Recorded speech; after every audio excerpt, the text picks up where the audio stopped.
So guys, आज से एक नया एनिमे सीरीज को स्टार्ट करने वाला हूँ जिसका नाम है लेजेंडरी ट्विंस। ये भी एक novel based 3D anime series है। इस एपिसोड की स्टोरी की शुरुआत होती है 17 साल पहले का एक सीन हमें दिखाई जाती है। एक हॉर्स कैरेज में एक फैमिली को दिखाई जाती है। वो विक्ट वैली में जा रहे होते हैं। दोनों हस्बैंड और वाइफ उस हॉर्स कैरेज में सवारी करते हुए हमें नजर आते हैं। हॉर्स कैरेज को चलाने वाला आदमी का नाम था जियांग फेंग, जो कि वर्ल्ड का सबसे रिचेस्ट पर्सन था। जियांग फेंग के वाइफ मिस निजागी प्रेग्नेंट थी। रास्ते इतना खराब थी कि निजागी के लिए वो सिचुएशन बहुत ही कॉम्प्लिकेटेड थी। जियाओ फेंग नहीं चाह रही थी कि उसके वाइफ को कोई तकलीफ ना हो, लेकिन वो भी क्या करता, उसे भी नहीं पता था कि रास्ता इतना खराब होंगे। निजागी को पेन बढ़ने के कारण बैठने को भी नहीं हो रहा था। ज्यादा मुश्किलें हो रही थी, फिर भी जियांग को बता रही थी कि वो ठीक है। जियांग उस टाइम पे निजागी के सारे पेन को खुद के पास शेयर कर ले रही थी, इसीलिए दोनों बातें कर रही थी कि बातों में निजागी को उलझाए रखने से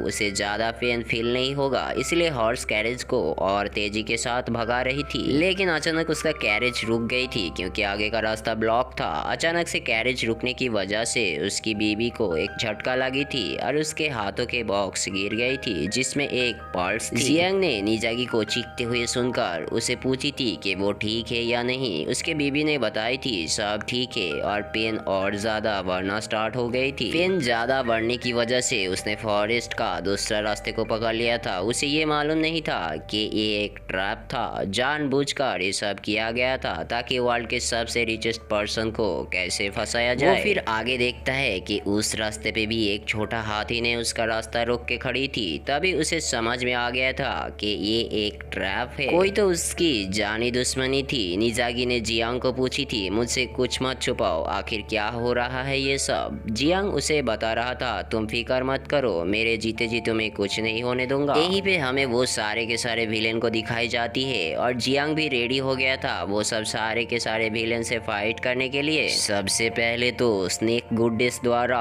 उसकी बीवी के ऊपर अटैक करवाया गया था, जिनके पास एक एक अलग अलग पावर एबिलिटी थे। किसी के पास थी माउंटेन चेंग, किसी के पास ब्लैक फेस जेंटलमैन और किसी के पास थी गुड्डे स्नेक का पावर। जियांग को समझ में आ गया था कि इसी लोगों ने उसका रास्ते को ब्लॉक किया था और उनसे पूछने पर पता चला था कि उन सब की नजर उसकी होने वाला बच्चे को हटाने के चक्कर पे यहाँ पे वो लोग आई थी, जिसको वर्ल्ड के सबसे बड़ा विलेन बना सके ताकि उनके इरेन वैली पर कोई कब्जा ना कर सके। जियांग को ये बात सुन के काफी ज्यादा गुस्सा आ गया था और उसी के बच्चे को उससे छीनने का कोशिश किए जा रहा था। जियांग भी उन तीनों विलेन को अपने रास्ते से हटाना चाह रहा था, इसीलिए उसके शॉट को लेकर फाइट करने को रेडी हो गया था। दूसरी तरफ उसके बीवी का पेन और काफी ज्यादा बढ़ गया था और अभी बच्चे को जन्म देने का टाइम भी आ गया था। ये सब सुन के तीनों के तीन विलेन बता रहा था कि बच्चे का जन्म देने में हम भी मदद करते हैं, जिसे सुन के जियांग का खून खौल उठा था और उनके बीच फाइट स्टार्ट हो गया था। इसके बाद हमें दिखाई जाती है फाइट इतना हार्ड हुआ था कि तीनों विलेन को जियांग ने खत्म कर दिया था। उसकी बीवी ट्विंस बच्चे को जन्म देकर ही मर चुकी थी। जियांग भी मरने वाला ही थी क्योंकि फाइट के दौरान वो काफी घायल हो चुकी थी। वो उसके ट्विंस बच्चे के पास जाने की पूरी कोशिश कर रही थी। बिजली भी काफी जोरों से कड़क रही थी, लेकिन बीच में ही जियांग ने दम तोड़ दी थी। इसके बाद वहाँ पे एक ओल्ड मैन को आते हुए हम देखते हैं जो हार्डियों से जूझ रही होती है। वो भी चाह रही थी दोनों ब्रदर्स को दोनों की कॉम्पिटिटर्स बनाने को, इसीलिए उसने एक बच्चे को गोद में उठा लेती है क्योंकि आज जो घटना घटी थी ताकि उसकी बदला ले सके। सो गाइस, अगर आप चाहते हो लेजेंडरी ट्विंस का एक्सप्लेन कंटिन्यू स्टार्ट रखूं तो मुझे जरूर कमेंट बॉक्स में कमेंट करके बताना और प्लीज चैनल को सब्सक्राइब कर लेना।